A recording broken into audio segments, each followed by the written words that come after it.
Hello students, welcome back again my YouTube channel science sir. और आज हम पढ़ने वाले हैं बीएससी फर्स्ट सेमेस्टर केमिस्ट्री का एक मोस्ट इंपॉर्टेंट टॉपिक, और वो टॉपिक है ऑप्टिकल आइसोमेरिज्म। टॉपिक बड़ा इंटरेस्टिंग होने वाला है, बस बोर्ड पे फोकस रखना, पूरे का पूरा टॉपिक आपके माइंड में होगा। तो डाल देता हूँ मैं हेडिंग ऑप्टिकल आइसोमेरिज्म। ठीक है, ऑप्टिकल आइसोमेरिज्म। ठीक है भाई, ऑप्टिकल आइसोमेरिज्म, इसको हिंदी में कहते हैं प्रकाशिक समवयवता। क्या कहते हैं इसको हिंदी में? प्रकाशिक समवयवता। ठीक है, होती क्या है वो देख लेते हैं। देखो, दो या दो से अधिक यौगिक जिनके भौतिक और रासायनिक गुण समान होते हैं, यानी कि भौतिक और रासायनिक गुण समान रहेंगे, लेकिन समतल ध्रुवित प्रकाश के प्रति इनका बिहेव कैसा होगा? अलग अलग होगा। फॉर एग्जाम्पल, जब आप दर्पण के सामने खड़े होते हो, यानी कि मिरर के सामने खड़े होते हो, तो क्या दिखाई देता है आपको? आपका चित्र दिखाई देता है, यानी कि आपकी इमेज उसमें दिखाई देती है। ठीक है, जैसे दिखाई देती है ना आपको, जैसे आप खड़े होते हो कुछ इस टाइप से, तो इमेज आपकी कुछ इस टाइप से आपको दिखाई देगी। ठीक है, कहने का मतलब ये होता है कि आपका रंग रूप संरचना सब कुछ सेम रहेगी, बस आपके कपड़े बदल जाएंगे। ध्यान देना, ये चीजें होती है क्या तुम्हारे पास? Optical isomerism. आप चेंज नहीं होने वाले हो, बस आपके कपड़े बदलेंगे। वही चीज क्या तुम्हारे पास ऑप्टिकल आइसोमेरिज्म होती है। मैं परिभाषा इसमें लिखने वाला हूं। क्या परिभाषा होती है इसकी? देखो, ऐसे दो या दो से अधिक यौगिक, ऐसे दो या दो से अधिक, दो या दो से अधिक यौगिक, ऐसे दो या दो से अधिक यौगिक, ठीक है,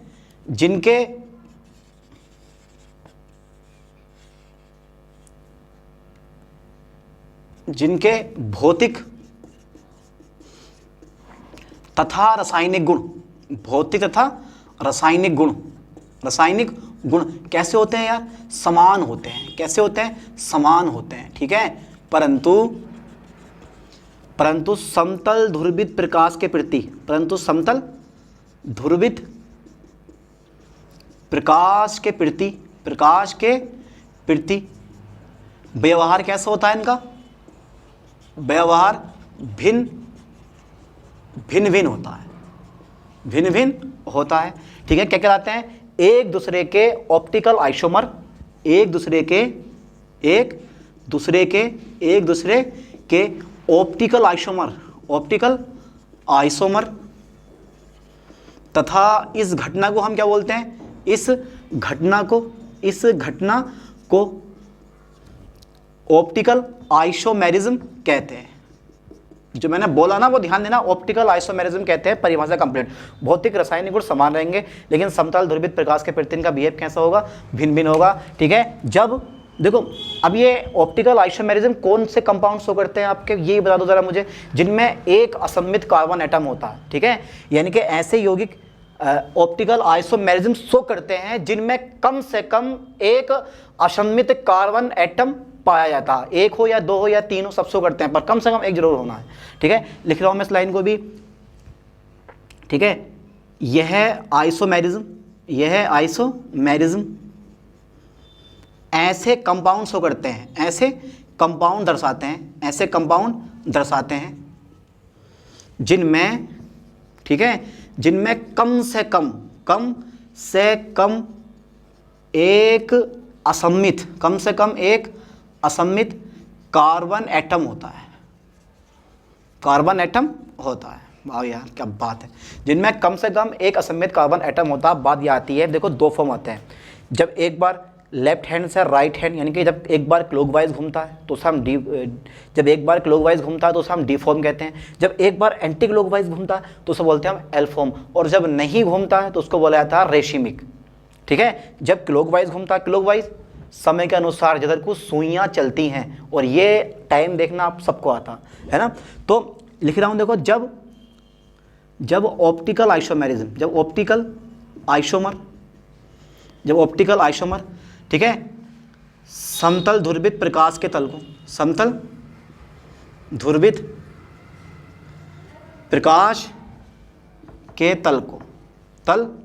अच्छा, पहला नंबर लो बेटा जरा, तल को।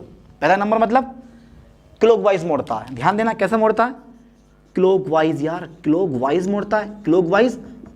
ठीक है, क्लॉकवाइज मोड़ता है। ठीक है, तो उसे हम क्या बोलते हैं? तो उसे डेक्स्ट्रो रोटेटरी ट्री, ठीक है, यानी कि दक्षिणावर्त। ठीक है, रोटेटरी या बोला जाता है उसको, डी फॉर्म या बोलते हैं उसको हम प्लस कहते हैं, क्या कहते हैं, प्लस कहते हैं। अच्छा सेकंड पॉइंट मेरे पास, ठीक है यार, सेकंड पॉइंट मुझे बता दो जरा, जब ऑप्टिकल आइसोमर कैसे घूमता है, समतल ध्रुवित प्रकाश के तल को एंटी क्लॉकवाइज घुमाता है, एंटी क्लॉकवाइज, इस टाइप से देखो, एंटी क्लॉकवाइज घुमाता है, एंटी क्लॉकवाइज घुमाता है, एंटी क्लॉकवाइज घुमाता है, ध्यान देना, या एंटी क्लॉकवाइज मोड़ता है, मोड़ता है, तो उसे क्या बोलते हो आप, तो उसे लीबो, ठीक है, लीबो रोटेटरी, यहाँ पे ओ आगा, लीबो रोटेटरी, या क्या बोलते हैं हम एल या माइनस कहते हैं, या फिर क्या बोलते हैं इसको हम माइनस कहते हैं। ध्यान देना, या तो आप एल बोलोगे या फिर बोलोगे उसको माइनस। जब क्लॉकवाइज घुमाता तो डेक्स्ट्रो रोटेटरी यानी कि दक्षिणावर्त आपके दाएं हाथ की ओर, और जब घुमाएगा तुम्हारे पास एंटी क्लॉकवाइज तो एल फॉर लेफ्ट हैंड यानी कि आपके लेफ्ट हैंड की ओर, यानी कि बामावर्त घुमाता है ना। तो जब एंटी क्लॉकवाइज मोड़ता है तो उस समय क्या बोलते हैं, लीबो रोटेटरी, या तो बोलोगे आप एल या बोलोगे उसको आप माइनस कहते हो, है ना।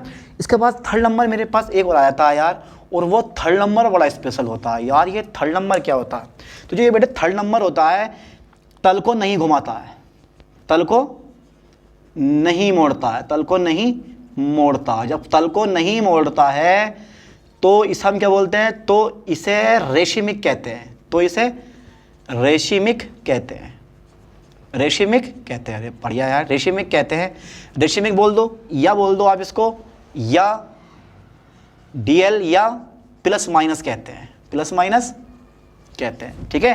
तो तीन प्रकार के पॉइंट हो गए हमारे, है ना। अब पढ़ेंगे हम इसका एग्जाम्पल पढ़ने वाले हैं हम। टोल्टोरिक एसिड का एग्जाम्पल लेते हैं, ठीक है, जो कि पेपर में आता है, पूछा जाता है कि भाई टोल्टोरिक एसिड में, ठीक है, ऑप्टिकल आइसोमेरिज्म को शो कीजिए। अब कैसे करोगे वो देखते हैं ना। तो मैं डाल देता हूँ हेडिंग एग्जाम्पल, इसका एग्जाम्पल बड़ा जरूरी होता है यार, एग्जाम्पल से समझना बड़ा जरूरी होता है। तो जरा थोड़ा ध्यान देना, टोल्टोरिक एसिड, टोल्टोरिक एसिड में, टोल्टोरिक एसिड में ऑप्टिकल यानी कि टोल्टोरिक एसिड ऑप्टिकल आइसोमेरिज्म दर्शाता है, आइसोमेरिज्म दर्शाता है, ठीक है भाई, आइसोमेरिज्म दर्शाता है, ठीक है। टोल्टोरिक एसिड ऑप्टिकल आइसोमेरिज्म दर्शाता है, ठीक है। इसके ना इसके कितने ऑप्टिकल आइसोमर होते हैं, इसके 4 ऑप्टिकल आइसोमर होते हैं, इसके 4 ऑप्टिकल आइसोमर होते हैं, 4 ऑप्टिकल आइसोमर होते हैं, ठीक है, आइसोमर होते हैं। अब ये देखना हमें यार, इसके 4 ऑप्टिकल आइसोमर कौन कौन से होते हैं, ठीक है।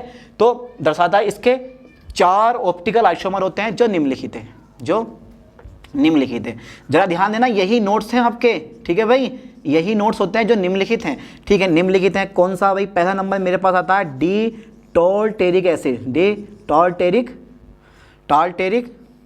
एसिड, ठीक है, पहला नंबर डी टार्टरिक एसिड। तो डी टार्टरिक एसिड मतलब यह समतल ध्रुवित प्रकाश के तल को किधर को मोड़ेगा, क्लॉकवाइज मोड़ता है ना, किधर को मोड़ता है, क्लॉकवाइज, यानी कि यह है, सिंपल सी बात है, यह है समतल ध्रुवित प्रकाश के तल को, समतल ध्रुवित प्रकाश के तल को, प्रकाश के तल को, ठीक है, किधर को मोड़ेगा, ये तल को क्लॉकवाइज मोड़ता है, क्लॉकवाइज मोड़ता है, ठीक है, ठीक है, क्लॉकवाइज मोड़ता है। इसमें ना प्लेन ऑफ सिमेट्री प्रेजेंट नहीं होता, वो जब मैं चित्र बनाऊंगा ना, इसका फॉर्मूला लिखूंगा, वो चित्र बनाएंगे, शो करेंगे चित्र में, तब जाकर पता चलेगा प्लेन ऑफ सिमेट्री होती क्या। फिलहाल अभी आपको ये याद करना है कि इसमें प्लेन ऑफ सिमेट्री प्रेजेंट नहीं होता है, प्लेन ऑफ सिमेट्री प्रेजेंट नहीं होता है, यानी कि इसमें जो है, इसमें plane of symmetry, plane of symmetry, plane of symmetry present नहीं होता, प्रेजेंट नहीं होता, नहीं होता। एक खास बात और है यार, इसका मेल्टिंग पॉइंट कितना होता है, इसका मेल्टिंग पॉइंट होता है 170 डिग्री, कितना होता है इसका मेल्टिंग पॉइंट, ठीक है यार, इसका मेल्टिंग पॉइंट एमपी मतलब मेल्टिंग पॉइंट 170 डिग्री सेल्सियस होता है, ठीक है, ठीक है भाई। कहाँ से मिलता है, यह है अंगूर के रस से, अंगूर तो खाए होगा, यह अंगूर के रस से प्राप्त होता है, यह अंगूर के रस से प्राप्त होता है। ध्यान देना जरा, कहाँ से मिलता है हमें, यह अंगूर के रस से प्राप्त होता है। तो डी टोल्टोरिक एसिड हमारा हो गया। अब पढ़ाता हूँ मैं आपको एल टोल्टोरिक एसिड, पहले यहाँ तक का ना स्क्रीनशॉट लें, फिर देखते हैं इसके बाद में।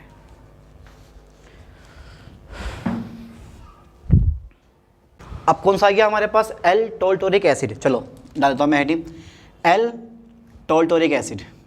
लो साहब चलो सेकंड नंबर आ गया मेरे पास ये एल टोल्टेरिक एसिड। चलो साहब पढ़ लो ये भी, देखो ये भी सेम होता है, बस कुछ नहीं करना है। समतल ध्रुवित प्रकाश के तल को किस फॉर्म में मोड़ेगा, ये तुम्हारे पास एंटी क्लॉकवाइज मोड़ता है। समतल ध्रुवित प्रकाश के तल को एंटी क्लॉकवाइज मोड़ता है, इसमें भी प्लेन ऑफ सिमेट्री प्रेजेंट नहीं होता। लिख दे रहा हूँ इस चीज को भी मैं, यानी कि यह है समतल ध्रुवित प्रकाश के तल को, समतल ध्रुवित प्रकाश के तल को, प्रकाश के तल को, ठीक है, एंटी क्लॉकवाइज मोड़ता है। ध्यान देना, एंटी क्लॉकवाइज मोड़ता है। लो साहब एंटी क्लॉकवाइज मोड़ता है, हाँ यार एंटी क्लॉकवाइज मोड़ता है, ठीक है, एंटी क्लॉकवाइज मोड़ता है। इसमें भी प्लेन ऑफ सिमेट्री प्रेजेंट नहीं होता, ठीक है, इसमें प्लेन ऑफ सिमेट्री प्रेजेंट नहीं होता, प्लेन ऑफ सिमेट्री प्रेजेंट नहीं होता है, प्रेजेंट नहीं होता। ध्यान देना ज़रा, प्लेन ऑफ सिमेट्री प्रेजेंट नहीं होता। इसका मेल्टिंग पॉइंट पता कितना होता है यार, इसका मेल्टिंग पॉइंट और लिखवा दे रहा हूँ मैं, इसका मेल्टिंग पॉइंट होता है कितना होता है 200, ठीक है, 6 डिग्री सेल्सियस होता है, ये इसका मेल्टिंग पॉइंट होता है। ध्यान देना, इसका मेल्टिंग पॉइंट होता है 206 डिग्री सेल्सियस होता है। नेक्स्ट पॉइंट अगर बात करोगे तो थर्ड नंबर आता है मेरे पास मीसोटोल्टोरिक एसिड, टोल्टेरिक एसिड। कौन सा आ गया बेटे, मीसोटोल्टेरिक एसिड, ठीक है, ध्यान देना, मीसोटोल्टेरिक एसिड। इसमें क्या होता है कि ये प्रकाशिक रूप से निष्क्रिय होता है, कहने का मतलब यहाँ भी ये होता है कि ये जो होता है वो ऑप्टिकल आइसोमेरिज्म शो नहीं करता है। ध्यान देना, ये प्रकाशिक रूप से निष्क्रिय होता है, लिख रहा हूँ मैं, प्रकाश के प्रति इसमें कोई संवेदना नहीं होती, प्रकाश के प्रति तो कोई ये बिहेव करता ही नहीं है, तो यह प्रकाशिक निष्क्रिय होता है, ठीक है, यह प्रकाशिक निष्क्रिय होता है, ठीक है, प्रकाशिक निष्क्रिय होता है। खास बात तो इसमें यह है कि इसमें यार प्लेन ऑफ सिमेट्री प्रेजेंट होता है। क्या होता है, प्लेन ऑफ सिमेट्री यहाँ प्रेजेंट होता है, लिख दे जाऊँ, इसमें प्लेन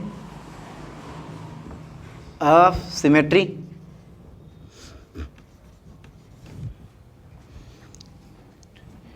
प्रेजेंट होता है, प्रेजेंट होता है, ठीक है। और बात यह है कि यह प्रकृति में पाया जाता है, यह प्रकृति में पाया जाता है, ध्यान देना, यह प्रकृति में पाया जाता है, ठीक है। तो ये ऑप्टिकल आइसोमेरिज्म शो नहीं करता क्योंकि प्रकाशिक रूप से निष्क्रिय होता है, ठीक है, इसमें प्लेन ऑफ सिमेट्री प्रेजेंट होता है और ये प्रकृति में पाया जाता है। लेकिन अब एक ऐसा फोर्थ नंबर इसका आने वाला टोल्टोरिक एसिड का जो आप खुद बनाते हो, वो हम लोगों ने बनाया, और वो होता है तुम्हारे पास 4 नंबर होता है मेरे पास, और वो आता है तुम्हारे पास DL टोल्टोरिक एसिड, DL टोल्टेरिक एसिड, ठीक है। अच्छा, टोल्टोरिक एसिड खाया आपने, किसी ने देखा टोल्टोरिक एसिड खाया आप लोगों ने?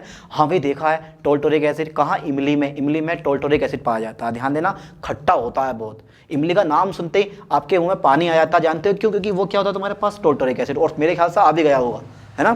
तो देखो DL टोल्टोरिक एसिड रियलिटी में होता क्या है, तो यह ऑप्टिकल आइसोमेरिज्म नहीं दर्शाता है, नहीं दर्शाता, ठीक है, यह ऑप्टिकल आइसोमेरिज्म नहीं दर्शाता। यार ऑप्टिकल आइसोमेरिज्म नहीं दर्शाता तो फिर किस काम का है ये, क्यों नहीं दर्शाता है, ये भी जरा मुझे बता दो। ये इसलिए नहीं दर्शाता है क्योंकि D lactic acid, D tartaric acid और एल टोल्टोरिक एसिड का क्या होता है, मिक्सचर होता है यार ये। अब डी वाला जो है वो मोड़ता है समतल ध्रुवित प्रकाश के तल को क्लॉकवाइज, और एल वाला बोलता है एंटी क्लॉकवाइज। तो अब DL किधर को मोड़ेगा, ये किधर को भी नहीं मोड़ता, ये रुका रहता है, बोला आपस में घूमते रहो, इस पर कोई फर्क नहीं पड़ रहा है ना। तो DL टोल्टोरिक एसिड ये ऑप्टिकल आइसोमेरिज्म नहीं दर्शाता क्योंकि यह डी टॉर्टेरिक एसिड तथा एल टार्टेरिक एसिड का क्या होता है, मिक्सचर होता है, मिक्सचर होता है, ठीक है, मिक्सचर होता है, बहुत बढ़िया, ठीक है भाई, का क्या होता है बेटा, ये मिक्सचर होता है। ध्यान देना, बात ये आती है कि ये क्या प्रकृति में पाया जाता है, नहीं पाया जाता। इसमें भी क्या होता है, इसमें भी प्लेन ऑफ सिमेट्री, यानी कि इसमें प्लेन ऑफ सिमेट्री प्रेजेंट होता है, प्रेजेंट होता है, ठीक है। यह सिंथेसिस रूप से बनाया जाता है, ठीक है, यह सिंथेटिक रूप से बनाया जाता है, यानी कि मानव द्वारा निर्मित होता है। चारों के चारों हो गए, पहला डी टोल्टोरिक एसिड, दूसरा एल टोल्टोरिक एसिड, फिर मीसो टोल्टोरिक एसिड, लास्ट में डी एल टोल्टोरिक एसिड। तो यहाँ तक का स्क्रीनशॉट लें, इसके बाद देखते हैं। ठीक है, अब बनाने वाले हैं इसके स्ट्रक्चर और देखते हैं किस तरह से यह आइसोमेरिज्म यानी कि ऑप्टिकल आइसोमेरिज्म शो करता है। देखो जरा ध्यान से, मेरे पास पॉइंट आता है भाई, सबसे पहले तो टोल्टोरिक एसिड का फॉर्मूला लिखो। इसमें 2 COOH ग्रुप होते हैं, ठीक है, और 2 होते हैं बेटे इसमें OH ग्रुप, इस टाइप से। ये असल में जो मैंने बनाया है ना, ये जो मैं बना रहा हूँ आपको, इसका नाम दिया गया है डी टोल्टोरिक एसिड है। ये क्या है? D tartaric acid, D tartaric acid. ठीक है, अब लगा दो मिरर। क्या लगा दिया मैंने? ये मिरर, मिरर मतलब दर्पण लगा दिया मैंने ये। अब क्या दिखाई देगा आपको? अब ये वाला COOH इधर दिखाई देगा, ऐसा करके COOH, ये वाला OH, ये वाला इधर आ जाएगा और ये वाला OH आपका इधर पहुंच जाएगा, फिर C, ये वाला OH इधर और ये वाला H इधर, ऐसे COOH। ये हो गया तुम्हारे पास क्या? इसको बोला जाता है बेटे L tartaric acid, L tartaric acid. ठीक है, अब बात ये आती है, ये क्या करता है? ये समतल ध्रुवित प्रकाश के तल को क्लॉकवाइज मोड़ता है, इस टाइप से। ठीक है, और ये समतल ध्रुवित प्रकाश के तल को एंटी क्लॉकवाइज मोड़ता है, कुछ इस टाइप से। ठीक है, तो ये एंटी क्लॉकवाइज मोड़ रहा है और ये क्लॉकवाइज मोड़ रहा है ना, ये है तुम्हारे पास तीर की दिशा। इसके बाद एक और आता है और वो आता है बेटे मीसो टोल्टोरिक। ठीक है, मीसो टार्टेरिक एसिड। अब मीसो टार्टेरिक एसिड में कैसा करना है हमको, वो देखो जरा। COOH में सेम ऐसे लिखूंगा, C, फिर मेरे पास क्या आ जाएगा? OH आ जाएगा बेटे, फिर मेरे पास H आएगा, फिर COH आ जाएगा, फिर मेरे पास क्या आ गया? H आ गया, COOH आ गया। अब दोनों OH समूह एक तरफ होते हैं तो उसका मतलब है यहाँ प्लेन ऑफ सिमेट्री प्रेजेंट होती है। यहाँ पे क्या है? प्लेन ऑफ सिमेट्री प्रेजेंट नहीं है। तो यहाँ पे क्या लिख दूंगा मैं? यहाँ जो है मेरे पास इन दोनों में प्लेन ऑफ सिमेट्री प्रेजेंट नहीं होती, प्लेन ऑफ सिमेट्री प्रेजेंट नहीं होती, प्रेजेंट नहीं होती है ना। लेकिन यहाँ पर जो देखने मिल जाएगा मुझे, यहाँ पे प्लेन ऑफ सिमेट्री प्रेजेंट होती है। यहाँ एक बार अगेन और लगा दिया हूँ मैं,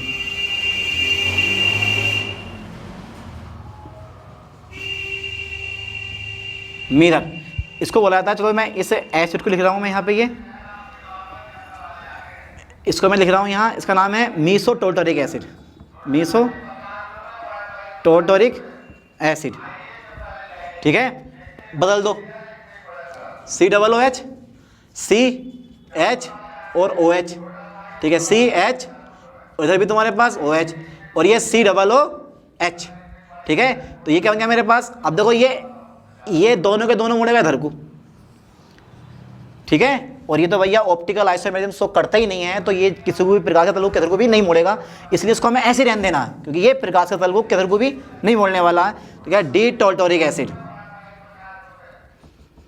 एसिड। ठीक है, और इन दोनों में क्या होता है? प्लेन ऑफ सिमेट्री प्रेजेंट होता है, प्लेन ऑफ सिमेट्री प्रेजेंट होता है। ठीक है, यहाँ पर क्या होता है? प्लेन ऑफ सिमेट्री प्रेजेंट होता है। तो चारों के चारों ऑप्टिकल आइसोमर हो गया टोल्टोरिक एसिड के। ठीक है, अब मिलते हैं ऐसे ही नई टॉपिक के साथ नई वीडियो में। थैंक्स।